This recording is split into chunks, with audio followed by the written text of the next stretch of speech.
s'est vraiment rencontrés, nous, très, très tôt, au tout début. Là. Dans le fond, tu avais rencontré Boris Razon. Oui. C'est la première personne à qui tu en as parlé. C'était encore à l'époque où le projet était photographique. J'étais sur un projet qui s'appelait Portrait des ennemis, qui était le face-à-face entre des photos, avec quand même déjà une frontière au milieu, du son, la parole du combattant. Et puis on s'est revus quand j'ai fait mon année à Harvard. Il est venu me faire un lab au MIT. Puis le lab, c'était ce qui a donné naissance, dans le fond, au site web Portrait of the Enemy. Comment t'es venue l'idée de... De la réalité virtuelle. Ouais. En tant que fellow, on est souvent invité à des petites présentations privées de boîtes extérieures qui viennent au MIT et qui lancent des invitations. En l'occurrence, c'était Oculus. Et puis, je me suis retrouvé dans la réalité virtuelle. J'ai le vertige. J'étais sur le bord d'une montagne et j'ai ressenti le vertige alors que j'étais au MIT. Et donc, j'ai compris que le médium avait une capacité de tromperie du cerveau qui était assez phénoménale. Et je me suis posé la question de savoir qu'est-ce que ça ferait si on sortait les gens des photos. Si au lieu de les avoir en face-à-face photographique, on avait dans la pièce cette personne-là. Qu'est-ce que ça apporterait au journalisme ? Et qu'est-ce qu'on apprendrait en tant qu'utilisateur, au-delà de la parole et au-delà de ce qui est dit, au travers de tout ça. Donc il y avait plein de questions qui étaient vachement intéressantes, qui étaient absolument sans réponse, Ouais. mais qui portaient... Enfin, c'était en même temps très simple à comprendre.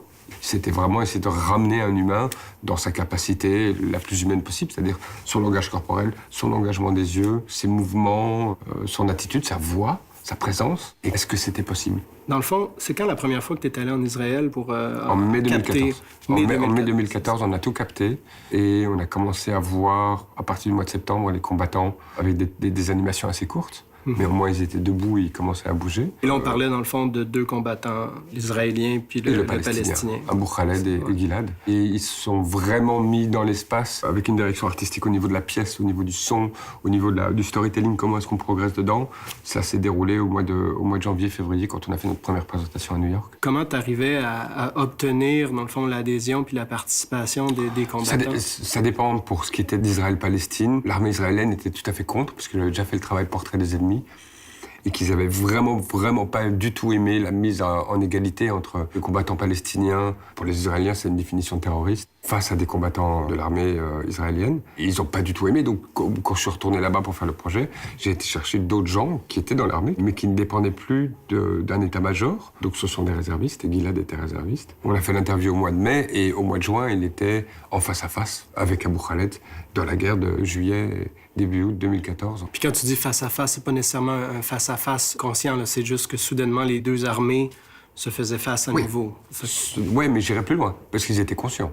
Parce qu'à ce moment-là, ils avaient entendu parler de l'autre. Ils avaient très peu d'informations et aucune information visuelle, donc ils ne savaient pas à quoi l'autre ressemblait. Mais ils savaient qu'ils avaient tous les deux enfants et qu'ils étaient quelque part tous les deux fatigués de la guerre. Mais qu'ils étaient pris dans cet engrenage de violence, d'ordre, de positionnement dans la société. Et ils commençaient à devenir tous les deux très critiques par rapport à ces guerres à répétition qu'ils avaient tous les deux faites et qui ne les emmenaient manifestement nulle part. Si on va plus au Congo, Au Congo, c'était très intéressant et très difficile, parce que déjà, les conditions de tournage sur place sont très difficiles. Il nous faut de l'électricité stable, il nous faut un endroit calme, enfin, il faut qu'on puisse faire un studio. La seule option qu'on avait, c'était de le faire à Goma, et ça voulait dire, dans ce cas-là, de faire venir des combattants ennemis en territoire ennemi.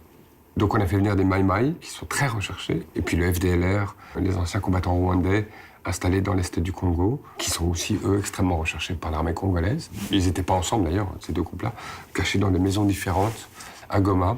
Puis c'est quoi ta lecture de leur motivation pour te suivre dans ce type de journalisme-là? Je pense qu'il y a toujours une volonté de témoigner de ce qu'ils font, de témoigner du bon sens de leur action, même si mon propos est assez différent de ce qu'ils attendent donner. Parce que moi, je vais rechercher quelque chose de vraiment très simple et très essentiel, qui est l'humanité dans les combattants. Et c'est sûr qu'ils arrivent avec la volonté de faire passer un message à un public occidental. Leur message politique. Bien sûr, leur message politique. Et parfois, c'est pas toujours des messages politiques. Parfois, c'est presque des obligations. Quand on fait la guerre, on fait toujours la guerre.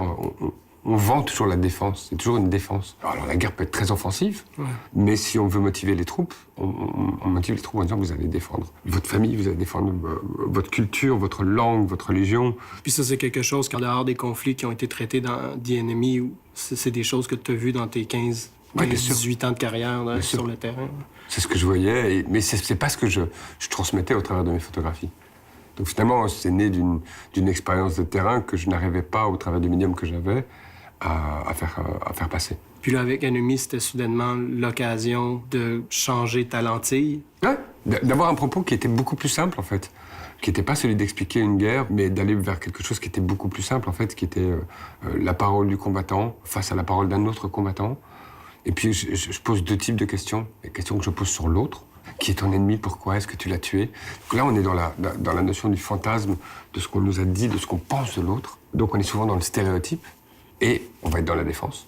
Il m'a pris ma terre. Il m'agresse, il agresse les gens dans nos villages. Enfin, bon, il y a une histoire d'agression et de défense dans ce cas-là. Et puis, quand on leur pose des questions sur eux-mêmes, c'est quoi la violence pour vous? Est-ce que vous avez des cauchemars? Est-ce que vous avez des rêves? C'est quoi le plus beau jour de votre vie? Et là, tout d'un coup, les paroles se révèlent similaires. Et ça, c'est ce que j'ai vu sur le terrain. Et c'est ce que je voulais faire apparaître. Et la simplicité des questions qui désamorce assez fort, d'ailleurs, les combattants, parce que c'est pas souvent même des questions qui se posent eux-mêmes. Et c'est quelque part normal. Enfin, je veux dire, ils sont dans un engrenage de violence, un engrenage de survie. C'était quoi la plus belle journée de ma vie? Peut-être qu'ils y pensent de temps en temps, mais ils communiquent pas là-dessus. C'est pas des questions auxquelles ils s'attendaient. Donc, c'était des réponses qui étaient souvent très fraîches, très inattendues et très simples. Si on va sur le Salvador, là, ça a été un petit peu particulier parce que c'est un conflit de gang. En dehors d'avoir vu cette humanité commune chez chacun des soldats, c'est quoi les différences? Le mécanisme est vraiment très similaire. C'est un mécanisme de déshumanisation qui se fait au travers de faits sur le terrain, parce que c'est quand même des terrains violents. Donc il y a des faits qui confirment l'histoire qu'on peut avoir de l'autre. Mais on est quand même aussi toujours dans une histoire. C'est-à-dire que tant qu'il n'y a pas de rencontre avec l'autre, on reste dans le fantasme. C'est quoi un terrain neutre là-bas qui vous a permis de... Une église épiscopale. Une église qui est en charge d'une forme de réconciliation. Il n'y a plus de réconciliation en route au Salvador entre les gangs. Il y en a une pendant quelques années qui était menée par le gouvernement, mais qui a été abandonnée. Aujourd'hui, il n'y a plus aucun pont entre ces 2 gangs. Comment, justement, on finit par rencontrer des gangs? Comment on arrive à les rencontrer? Comment ça se passe quand on les rencontre? C'est vraiment exactement la même approche avec tous les combattants. Présentation de qui je suis, pourquoi je fais les choses. M'approcher de l'individu, de son humanité, lui poser des questions, trouver des ponts communs. Il peut y avoir directement entre lui et moi. Et c'est là où ils se rendent compte que je ne suis pas du tout dans la recherche d'un message politique. Peux-tu donner l'exemple, dans le fond, que tu m'as raconté avec Vladimir ou Coqui, là, mais quand... C'est avec Coqui, oui. Coqui qui était très, très nerveux, qui était très désagréable, qui voulait pas du tout rester là, qui se sentait pas du tout à l'aise. Les combattants devaient venir, bien sûr, au tournage non armé. Et je crois qu'il s'est senti tout nu sur son arme, en territoire neutre, ça veut dire plus dans son territoire aussi, donc insécurisé. Et il a fallu quand même pas mal de temps pour le mettre à l'aise. Et j'ai vu très vite que Coqui était sûrement le personnage que je voulais garder dans mon face-à-face, parce qu'il était tout petit, mais il est plus grand que la vie, quoi. Il a une parole, il a une attitude, il était tatoué des pieds à la tête. Il portait la guerre sur sa peau comme je la cherchais quelque part visuellement. Mais par contre, la position dans laquelle il est arrivé à l'interview, il allait jouer au cow-boy. Il allait jouer à « moi je tue, il n'y a aucun problème et ça me fait plaisir ». Et donc il fallait craquer cet homme-là. Enfin, il fallait le craquer, sauf que bon, c'est un gars qui tue. Donc on ne craque pas les gens qui tuent facilement. Et je l'ai pris de front. Je l'ai pris de front avec les 50 mots d'espagnol. Et je lui ai dit qu'il était fou, mais que s'il y avait un fou, j'étais peut-être sans doute plus fou que lui. Parce que moi, j'étais vraiment très très loin de chez moi. Mais si j'avais fait ce chemin-là, c'était pas pour voir sa folie, mais pour voir son humanité. Puis comment ton équipe, qui était en périphérie, réagit à ça? L'équipe était... Moi, je les avais j'avais une personne dans l'oreillette qui me disait « Arrête de déconner, ne le prends pas comme ça, c'est dangereux. » Mais en final, il a vraiment craqué. Il a été très étonné de ce que je cherchais. Et je pense qu'il a même été très touché de ce que je cherchais. Il s'est dit « Quelqu'un qui s'intéresse à qui je suis, vraiment. » Et donc, il m'avait vraiment compris que j'étais pas là pour le juger.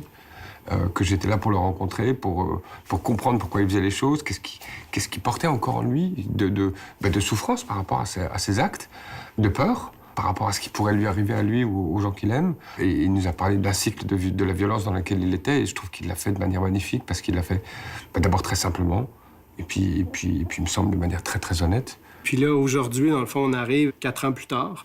Es-tu satisfait du niveau de... Ah, je suis totalement satisfait. Je suis même, ça a même été au-delà de mes espérances. J'avais pas rêvé dans mes rêves les plus fous qu'autant de gens le comprennent.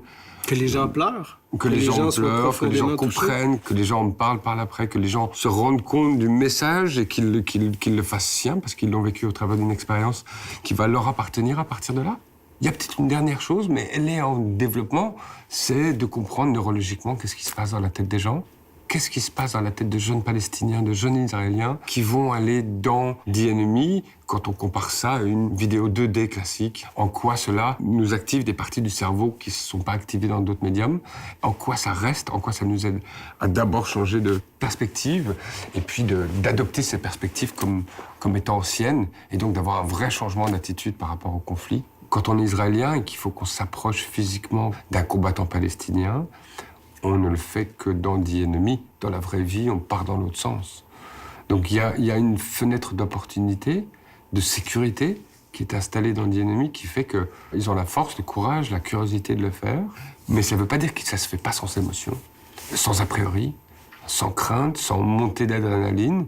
Et donc le fait de s'en approcher, c'est absolument incroyable. Je pense que c'est ça la physicalité de The Enemy. Et quand on a un lien avec un conflit, qu'on s'approche de son ennemi, on n'y va pas de manière si innocente que ça. Et je pense que la charge émotionnelle qui en ressort de ça est vraiment très intéressante. Je le dis souvent et presque à chaque fois, mais je faisais des histoires, aujourd'hui je fais des expériences. Et c'est quelque chose qui dépasse la notion d'histoire. En fait, en tant que journaliste, on a envie de mettre les gens dans nos chaussures. C'est ça qu'on fait d'une certaine manière. Enfin, moi, en tant que photographe, je leur proposais de regarder ce que j'avais vu. Et là, je crois que je ne peux pas être plus proche de mes chaussures et de les offrir aux utilisateurs pour qu'ils rencontrent les gens que j'ai rencontrés et qu'ils comprennent ce que j'ai compris quand on rencontre les deux côtés et qu'on leur pose des questions simples. Quand on leur demande de faire apparaître en eux leur humanité, qu'est-ce qu'il en reste ?